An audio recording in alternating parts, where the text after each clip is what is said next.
जी viewers, welcome back healthy morning. हमारे पास break पे जाने से पहले कॉल आई थी, बड़ी डिटेल में उन्होंने अपनी हिस्ट्री बताई। अब हम उनके बारे में बात करते हैं। सर कौन जवाब देगा? बात वही हाँ। है चले। बात यह है कि उन हजरत ने बेसिकली एंटी एचसीवी के ऊपर अभी तक टेस्ट कराए हैं। He should go for PCRs. जब तक पीसीआर पॉजिटिविटी नहीं आए, उसमें क्वांटिटेटिव, क्वालिटेटिव एंड जीनोटाइपिंग होनी चाहिए, 3 चीज़ें। और वैसे चूंकि उनका एसजीपीटी रेज्ड है, तो पॉसिबिलिटी है कि he suffering from hepatitis C, but we can not be sure about it जब तक कि वो क्वांटिटेटिव कम अज़ कम ना करा लें, और qualitative and quantitative and genotyping अगर तीनों होती हैं तो उससे हमें टाइप कौन सा है, उसके ड्यूरेशन कितना है, कितने अरसे के तक अपना एंटीवायरल आपको देनी है, वो सब हम डिटरमिन बेहतर तरीके से कर सकते हैं। ओके। इसमें यही है कि जब हमारे पास एक मरीज़ जिसको सबसे पहली बार पता चलता है कि मुझे हेपेटाइटिस सी है तो या बी है, तो वो बहुत ज़्यादा एंग्शियस हो जाता है।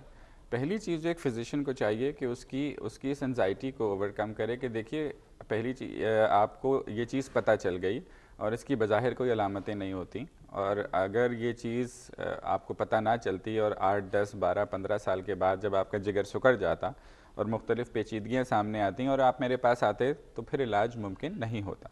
फिर आप उसको एक्सप्लेन करते हैं कि देखिए, इसका इलाज मुमकिन है और ये पैरामीटर्स हैं, ये टेस्ट्स हैं, अगर ये पॉजिटिव आते हैं तो हम आपका इलाज शुरू करेंगे। और इंजेक्शंस जो हैं, जो उनका जो ट्रीटमेंट इंटरफेरॉन का है, उससे हम काफ़ी हद तक जरासीम से छुटकारा हासिल करने में कामयाब हो जाते हैं। 3 साल पहले इनको इंजेक्शन लगे और इंटरफेरॉन देखिए, के। इन्होंने जो 3 मंथ्स कहा है, आई एम 3 इयर्स 3 मंथ्स के 3 लिए मंथ्स कहा है। ड्यूरेशन। हाँ, और मुझे duration। लग रहा है कि शायद ये हेपेटाइटिस बी की वैक्सीन में और इसमें कंफ्यूज कर Confusion रहे है। हैं। हेपेटाइटिस सी के जो इंजेक्शंस हैं, या तो 6 महीने लगते हैं अगर टाइप 1, 2 या 3 है, और 1 साल की मुद्दत तक लगते हैं अगर टाइप 1 या 4 है। सही बात। और उसके अंदर हम काफ़ी हद तक जरासीम को ख़त्म करने में कामयाब हो जाते हैं। जब ट्रीटमेंट ख़त्म होता है तब दोबारा पीसीआर कराया जाता है। अगर उस वक्त जरासीम ख़त्म हो गए तो हम कहते हैं कि एंड ट्रीटमेंट रिस्पॉन्स है, कि ये ट्रीटमेंट के एंड पे रिस्पॉन्स मिल गया।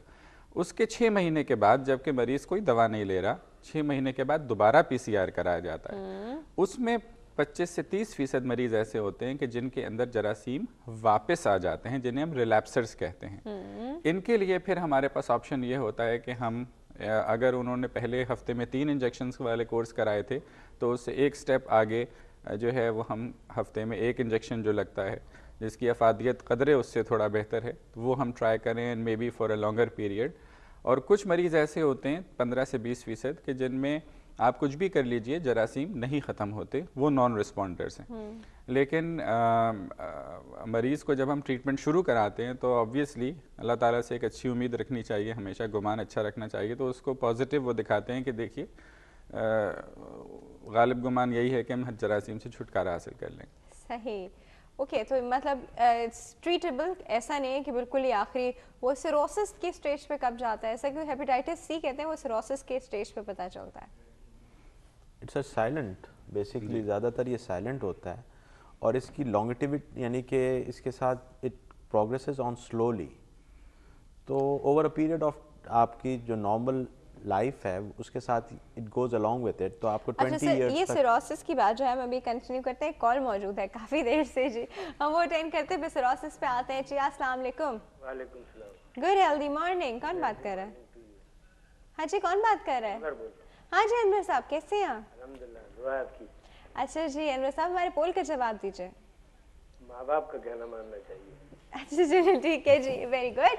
अच्छा, क्या पूछना चाहेंगे अनवर साहब? मैं ये पूछ रहा था, एक तो मैं बता दूं, मेरी उम्र 60 साल है। ठीक है, माशाल्लाह। तो मुझे 1990 से डायबिटीज है।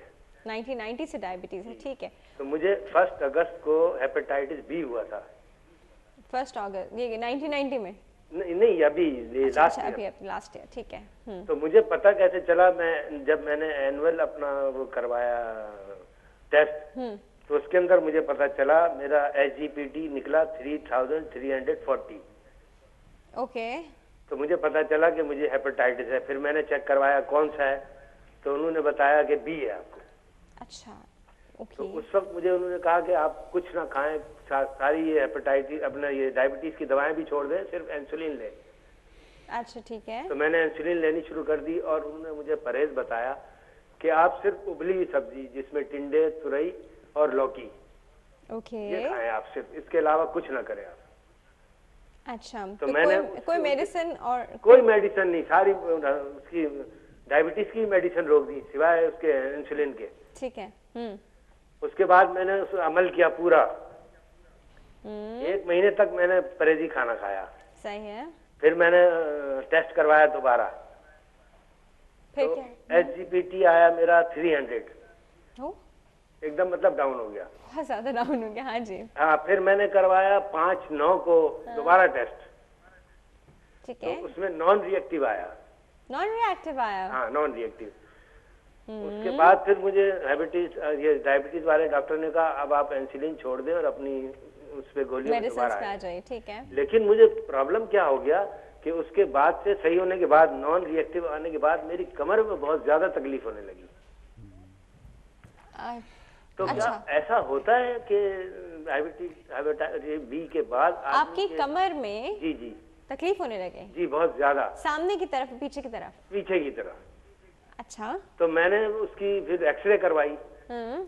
एक्सरे में आया D12 और L1 and L1 L2 disk space are narrow. अच्छा ठीक है। तो इसके बाद फिर उन्होंने डॉक्टर ने कहा भाई आप ऐसा करें, फिजियोथेरापी कराएं। ठीक है। फिजियोथेरापी मैंने करवाई 15 दिन तक कंटिन्यू, कोई ज्यादा फर्क नहीं पड़ा। उसके बाद उन्होंने मुझे मेडिसिन दी, वो मेडिसिन अभी भी ले रहा हूँ मैं। लेकिन मुझे उन्होंने कहा आप बेल्ट खरीद लें, बेल्ट वेयर करें। इसको आप हेपेटाइटिस से लिंक कर रहे हैं? नहीं नहीं, मैं कह रहा हूँ कि हेपेटाइटिस की वजह से तो नहीं हो गया ये कहीं? कोई लिंक नहीं है, कोई ताल्लुक ही नहीं है दूर दूर तक। अच्छा अच्छा अच्छा। हम इतनी गौर से हिस्ट्री सुन रहे हैं, हम लोग सुन रहे पता नहीं कहाँ अभी लिंक आएगा, कहाँ भी लिंक आएगा। ये तो है कि अल्लाह का शुक्र। क्या ऐसा दोबारा हो सकता है हेपेटाइटिस बी? क्या, मैं तो वैसे टेस्ट कराता रहता हूँ। लास्ट टेस्ट 5/9 को मैंने कराया था जिसमें नॉन रिएक्टिव आया है। ठीक है जी, चले हम इस पे बात करते हैं। ठीक है। अगर आप ये पूछें क्या दोबारा तो टेस्ट करवाना पड़ रहना चाहिए इसको, या कि चलिए जी, हम अभी आपको बता रहे हैं। ठीक है जी, thank you so much for your call. Sir तो उसमें क्या बात करें, वो कह रहे हैं दोबारा टेस्ट कराएं 5/9 को, लास्ट ईयर यानी सितंबर में टेस्ट कराया था वही उन्होंने। वाली बात आ जाती है कि हेपेटाइटिस बी सरफेस एंटीजन इन्होंने कराया होगा, वो नॉन रिएक्टिव आया होगा, तो एंटीबॉडीज तो करा लें। एंटीबॉडी करा लीजिए जी। कम से कम आपकी एंटीबॉडीज अगर आ गई हैं तो फिर तो ही एज फुली रिकवर्ड।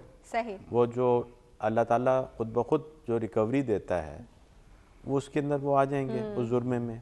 और पहले वाला अब इन्होंने ना तो वो बी का बताया, ना बी का सरफेस बताया, ना ई बताया कि कौन सा इन्होंने पहले कराए थे।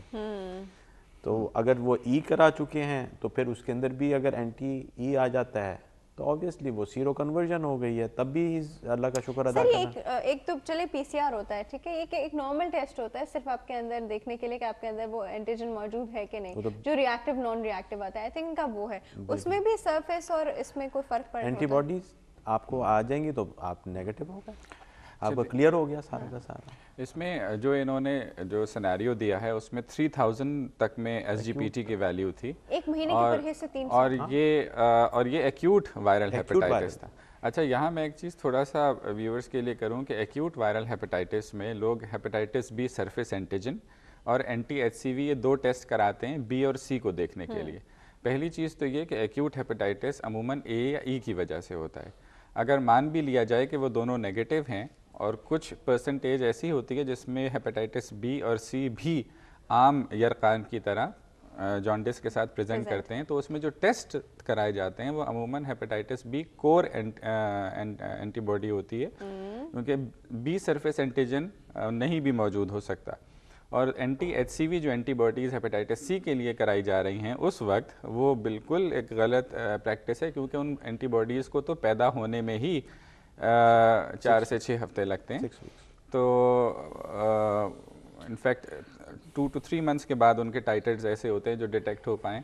तो अगर आप एक्यूट हेपेटाइटिस बी और सी सस्पेक्ट भी कर रहे हैं तो हेपेटाइटिस बी कोर एंटीबॉडी और दूसरी तरफ HCV RNA PCR कराइए। अच्छा, हेपेटाइटिस सी के अंदर तो ये है कि मेजॉरिटी पेशेंट्स अनफॉर्चुनेटली क्रोनिसिटी की तरफ जाते हैं कि 6 महीने के बाद भी जरासीम मौजूद हैं। सही। ठीक है। हेपेटाइटिस बी में ये एक बहुत अच्छी बात है कि 80% मरीज़ ऐसे हैं कि जिनमें अगर सरफेस एंटीजन आया भी तो वो 6 महीने के अंदर अंदर ख़त्म हो जाएगा और उसमें उसको उसी तरीके से ट्रीट किया जाएगा जिस तरीके से एक आम वायरस को, और उसको ये चांस दिया जाएगा कि वो 80% लोगों ने 6 महीने के अंदर ही सरफेस एंटीजन भी लूज़ कर देना है। और यही सरफेस एंटीजन अगर 6 महीने बाद भी मौजूद है तो फिर हम कहेंगे कि अब ये क्रॉनिक फेज में चला गया है और फिर उसको फॉलो करेंगे। अच्छा सर, हमारे पास एक कॉल है, अटेंड करते हैं। अस्सलाम वालेकुम। अस्सलाम वालेकुम। पता नहीं मुझे आवाज़ नहीं आ रही, आई गेस कॉल ड्रॉप हो गई है। आई एम सॉरी, वो जो भी कॉल थी शायद वो ड्रॉप हो गई है। अच्छा सर, यहाँ लोग बात करते हैं कि हम हेपेटाइटिस बी और सी की तो बड़ी ज़ोरों शोर से बात करें, ए की बात नहीं करें और डी की बात नहीं करें और ई की बात नहीं करें। तो पहले ए की बात कर लेते हैं, फिर आखिर में डी पे आते हैं। पहले डी की बात करें, क्या करें आप लोग बताएं। बेहतर ये कि आप ई पे आए। ए पे नहीं आए सर। ए तो देखें बच्चों के अंदर यूजुअली होता है और वो एक नॉर्मल चीज़ है और it is self limiting disease है।